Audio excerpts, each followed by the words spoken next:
A goal in each half from Bridgwater Town consigned Wimborne Town to a second home defeat in 4 days here at Cuthbury, and moved us perilously close to the relegation zone in the Southern League. But actually I thought this was a much better performance than Saturday's defeat against Blackfield and Langley. And Bridgwater Town, they've not had much of a season so far, but they looked a very good team today, particularly in the second half, particularly in defence. The only one change from that team that lost to Blackfield on Saturday, and that was Ryan Johnson coming in for James Stockel, who was unable to make tonight's game.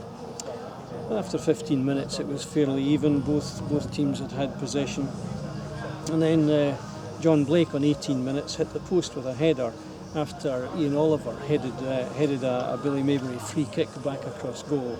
That would have been a nice goal, but unfortunately the woodwork got in the way.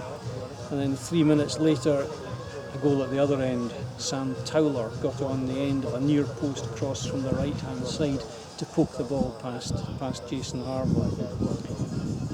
And that started a spell of pressure for Bridgwater, and their number 9, Ross McNabb, had a header over the bar on 35 minutes. And then just 1 minute later, on 36 minutes, a really nice free kick move from Bridgwater resulted in a shot from an angle on the left, and that skimmed the bar and went out. Bridgwater definitely on top at this time. And then 42 minutes, a glancing header from a Bridgwater forward just went past the far post. So half-time came, Bridgwater won up and deserving their lead. Steve Cuss brought Morgan Turner on for Patrick Wilson just after the break, and Wimborne went 4-4-2. Nice to see Morgan getting his first full half of football for Wimborne.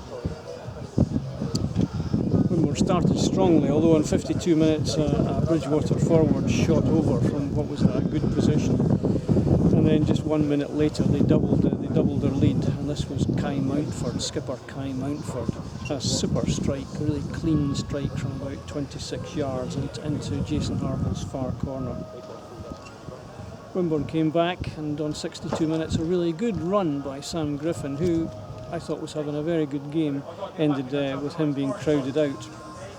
And you can see the Bridgwater defence were having a very good game. They were on top of our forwards at this point.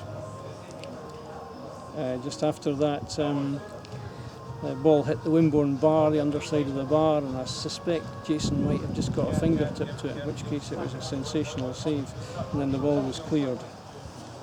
At 75 minutes, a corner to Wimborne. Blakey met it, and his header went just wide. Wimborne throwing everything into attack now, and Bill Elliott came on for Ryan Johnson on 76 minutes. And 1 minute later, Carl Preston reduced the deficit to 1 after Mark Gamble took the ball down the left, took it past the keeper, and his shot on the angle was going wide until Carl appeared and jabbed it in from close range. Again, Wimborne throwing everything now, and at Bridgwater on 79 minutes, Blakey shot over the top from a reasonable position. Still Wimborne on the attack, Bridgwater still looking dangerous on the break. And on 88 minutes, a shot by John Blake was from inside the penalty area was blocked. The referee blew his whistle after about 5 minutes of added time, and finished Wimborne Town 1, Bridgwater Town 2.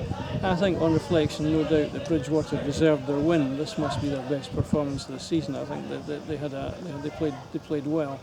I don't think there's any reason particularly for Wimborne Heads to go down. On paper this looks like a bad result, and it's not a good result, but the performance improved, particularly in the second half. Next up for the Magpies, we're off to Lark Hall on Saturday in the FA Trophy. Drew 3-3 with them here a couple of weeks ago, and if it's half as exciting, it should be a good game. Hope to see you there. Thanks for joining us, Steve, after tonight's game. What was your take on the game? Yeah, I didn't think there was much in the game, to be honest. If I take the game itself, there wasn't much in it, but obviously the situation we were in after Saturday, we really needed to win. Yeah. Obviously we didn't get that, so it just feels even worse, but I thought that there wasn't much between the two sides, to be fair. I thought Bridgwater looked a pretty good team, particularly in the second half. The defence, they defended very well. I would say that both teams did reasonably well, but Jason's not made a save and their goalkeeper's not made a save, and I think you judge it on what happens in the penalty boxes, and we haven't created enough, so you don't deserve to win a game if you don't create chances. No. You brought Morgan Turner on at half time. That's his first full half of football for us, and so the lad did well. Yeah, he did do well, and he gives us a slightly different option to Mark, who likes it over the top. Morgan likes it in defeat, and will always come and show for it. Obviously, we're missing James's presence up there tonight, and I just felt that Mark was a little bit isolated first half and could do with a strike partner. And my man of the match for Wimborne was Sam Griffin, who I thought had a really good game. I thought that, particularly in the second half, where we started to pass it into his feet a little bit and enabled Sam to do what he does best, and dribble. And he tried to be positive, which I asked him to be at half time. And try and be positive when you get the ball, and that's what he did second half, which was good. Steve, I enjoyed the second half. It was a good game. Thanks for your time. Okay, no problem. Cheers.